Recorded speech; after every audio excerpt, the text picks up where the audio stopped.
You're watching Mirror 7 News. Stay informed, stay ahead for more news. The college football season kicked off with fireworks, and the spotlight was squarely on Arch Manning and the Texas Longhorns. Ranked number 1 in the nation for the first time since 2025 preseason polls were released, Texas entered Columbus with high expectations. But it was the Ohio State Buckeyes, sitting at number 3, who stole the show with a gritty 14-7 victory that left the Longhorns searching for answers. The game never really allowed Texas to find its rhythm. Manning, making just his third career start and his very first on the road, looked every bit like a young quarterback trying to navigate one of the toughest environments in college football. Before the fourth quarter began, he had only 38 passing yards, and the Longhorns' offense simply could not get any traction against a swarming Ohio State defense. The Buckeyes struck first in the second quarter with a short rushing touchdown, holding that slim 7-0 edge well into the final period.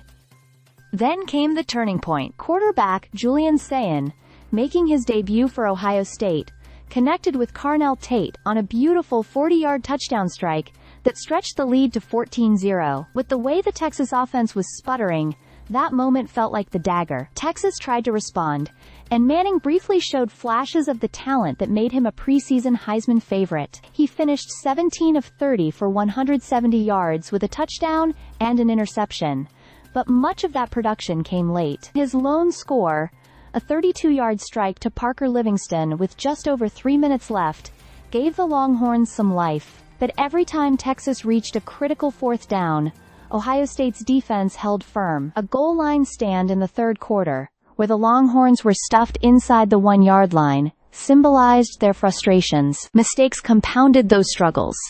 Manning threw what appeared to be a second interception, only for it to be overturned on review. Several passes were either late or off target, including a crucial third down throw behind Ryan Wingo that could have extended Texas' final drive. Meanwhile, the offensive line, replacing 4 starters, committed costly penalties and couldn't provide the push needed against the Buckeyes' front. On the other side, Ohio State wasn't exactly dazzling on offense. Sayin played it safe, completing 13 of 20 passes for 126 yards and 1 touchdown, while the running game mustered only 77 yards on 34 attempts.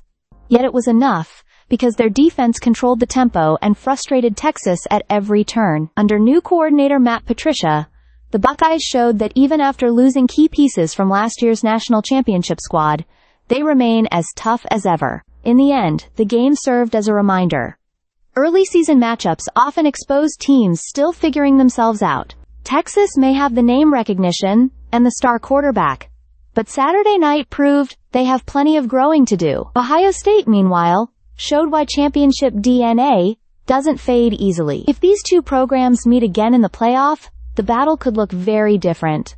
But for now, it's the Buckeyes who delivered the first big statement of 2025. Stay subscribed for more videos.